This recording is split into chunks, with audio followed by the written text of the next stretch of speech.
দেশের অন্যতম বেসরকারি বিশ্ববিদ্যালয় উত্তরা ইউনিভার্সিটির নবম সমাবর্তন অনুষ্ঠিত হয়েছে। ডানে ঘুরাও।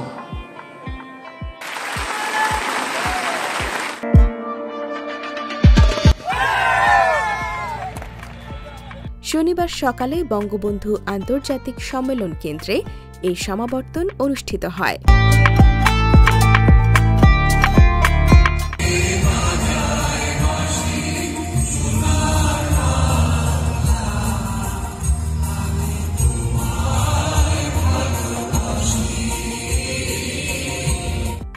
বিশ্ববিদ্যালয়ের আচার্য ও রাষ্ট্রপতি মোহাম্মদ শাহাবুদ্দিনের পক্ষে তার প্রতিনিধি হিসেবে বিশেষ সহকারী professor doctor M Aminul Islam সমাবর্তন অনুষ্ঠানে সভাপতিত্ব করেন।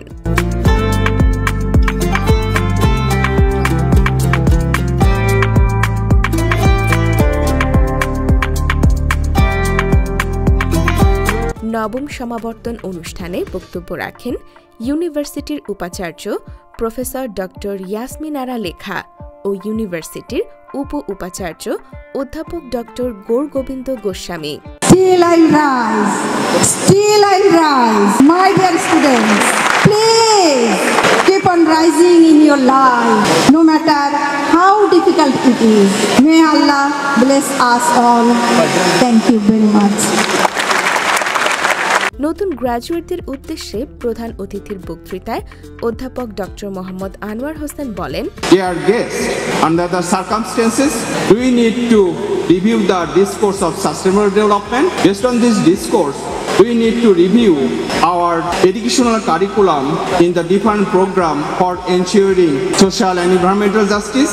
I hope that the authority of Uttara University, in coordination with faculty members, will make the necessary changes to materialize the United Nations goal of no one leave behind. সমাবর্তন অনুষ্ঠানে ৩,৪৯৭ জন শিক্ষার্থীকে graduation ও post graduation degree এবং কৃতিত্বপূর্ণ ফলাফলের জন্য ২ জন শিক্ষার্থীকে chancellor স্বর্ণপদক এবং ৩৫ জন শিক্ষার্থীকে ট্রাস্টি, ভিসি ও ডিন পদক প্রদান করা হয়।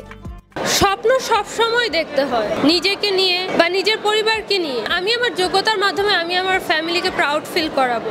আর স্বপ্ন সবসময় উঁচু দেখতে হয়। মানুষ যত নিচের দিকে তাকাবে তত বেশি সে তার লক্ষ্য থেকে সরে দাঁড়াবে।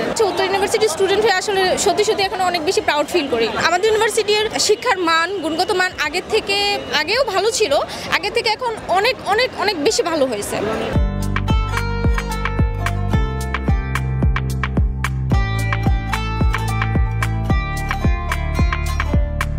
উত্তরা ইউনিভার্সিটিতে আমি সিএসসি ডিপার্টমেন্টে ছিলাম। এখানে 9th কনভোকেশন আমাদের হচ্ছে, আপনারা জানেন। অনুভূতি কি বলবো, মাইন্ড ব্লোয়িং, খুবই উৎফুল্ল।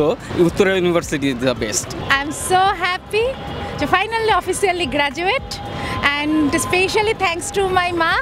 সে আমাকে অনেক হেল্প করেছে আমার এই জার্নিটাতে, আমাকে বিবিএ এমবিএ কমপ্লিট করতে। থ্যাংক ইউ সো মাচ আম্মু।